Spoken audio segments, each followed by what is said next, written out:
It's the penultimate day of Brighton Fringe Festival and I'm going foraging. So if you'd like to come foraging with me, stay tuned. And I'm foraging for an idea that I think relates very closely to some of the health and well-being challenges that everybody has at large arts festivals. And here at Brighton Fringe, over 800 shows this year. August heading up to the Edinburgh Fringe, I think 3,600 or more. The city's become a cacophony.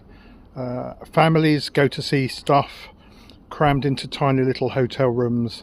Theatre makers, performers share very small flats, and the whole thing becomes extremely intense, and those dynamics can lead to tension, and that tension can lead to all kinds of conflict, and it can affect our health and well-being. And I want to introduce a term that you will find, if you Google it, in a field called person-centered therapy. And no time at all to talk about what that's about, but just to mention that that term was first coined as a phrase by Carl Rogers in his book Counselling and Psychotherapy. I think it was around 1942, and he evolved that concept in later books.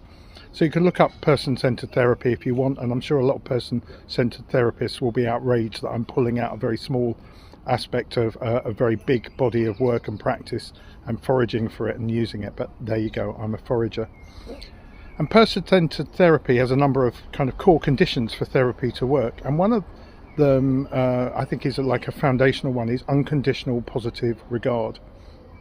And what I've always found interesting about that and that term, and I will write and record other things about that I'm sure elsewhere, is that when we have unconditional positive regard for someone else, putting it really simply, is that we can still regard them positively even if we disagree with them. That we do not rush to judge them in any negative way, whether they are on a line of success or failure, on a line of happiness or unhappiness, or whether we agree or disagree with them. We still have positive regard for them, so it's not conditional on this or that. So I guess that suggests, when that phrase was coined, that we were in a world where positive regard was often conditional, and maybe still is. In fact, of course it still is.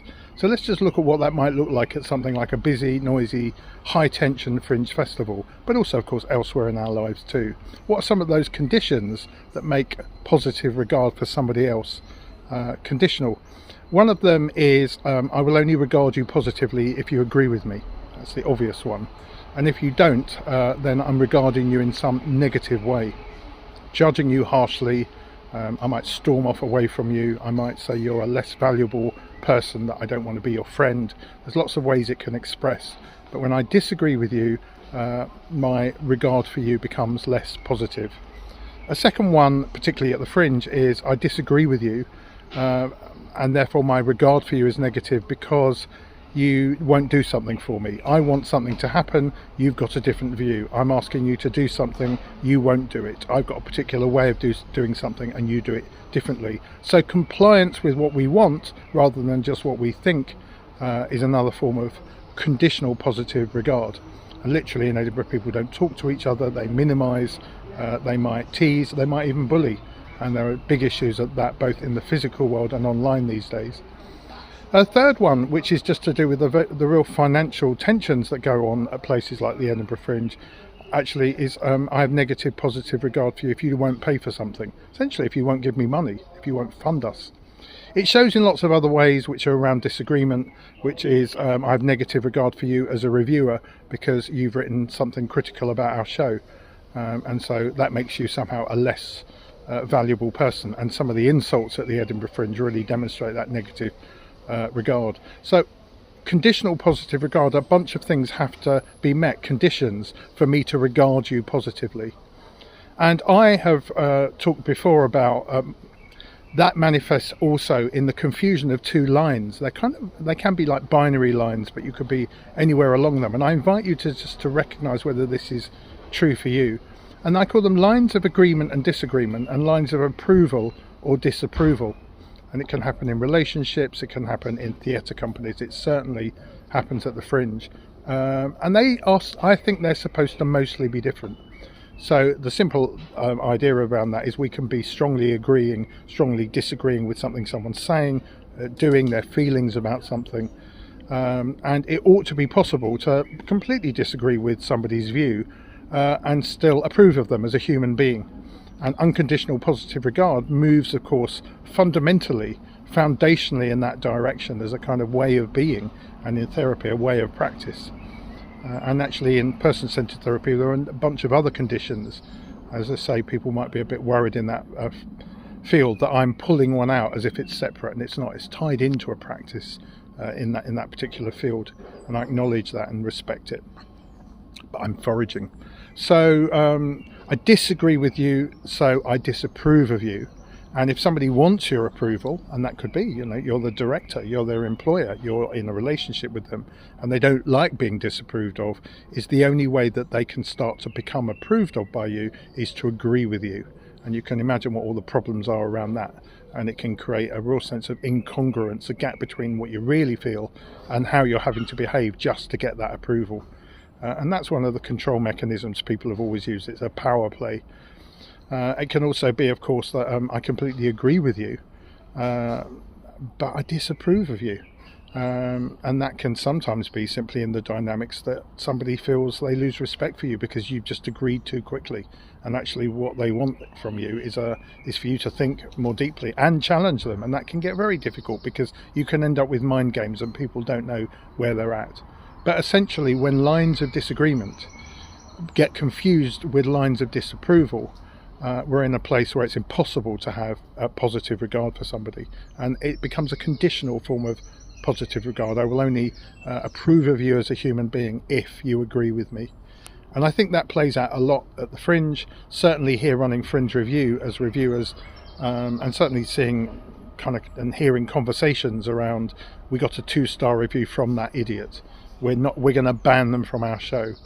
Now, to separate that from, and it gets problematic here, it can be you disapprove of somebody because you disagree with their behaviour, because their behaviour is morally abhorrent to you or society, and it may well be that you disagree that somebody is stealing your ideas, and that can happen at the Fringe, that you disagree that somebody has secretly used AI and said it's their work.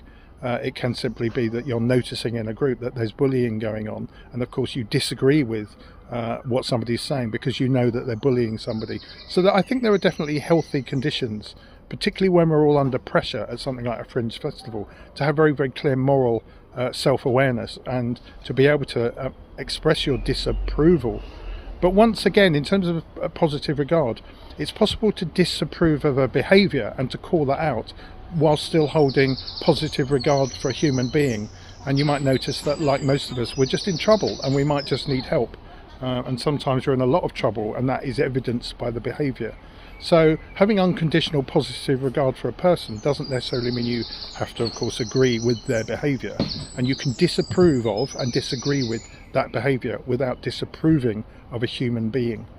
Just briefly to say around this, and this is some more stuff that I think I'll probably record on, unconditional positive regard therefore suggests that there were states of conditional positive regard that we've looked at. And I think there are also states of preconditional positive regard, which is where it moves into a place of conditions and it wasn't there before. And that is only triggered when we're under pressure, and it's high stress environments like the Fringe. And so when you're in that classic survival mode, people are not at their best. So they might put conditions on the positive regard for somebody because they're struggling, and it may well be that it's better that can be named, and that's when a helping conversation can be really helpful, and calling on wellbeing services at the Fringe is really, really important. And I think there can be a state of post positive regard as well, particularly post-conditional positive regard and post-unconditional positive regard, and it's what happens afterwards. So it could be somebody does have unconditional positive regard, they go into a stress place, and then what follows after is a different form of positive regard. And so these things can change and shift, and I notice them shifting particularly in the high stress environments of the Fringe. And I can only conclude with this one is to invite you to look that up, find out a bit more about it, maybe reflect on your own behaviour, and most of all, by doing that, seeking help when you need it and being healthy and being well, particularly at some of these Fringe festivals that can really kind of blow you up.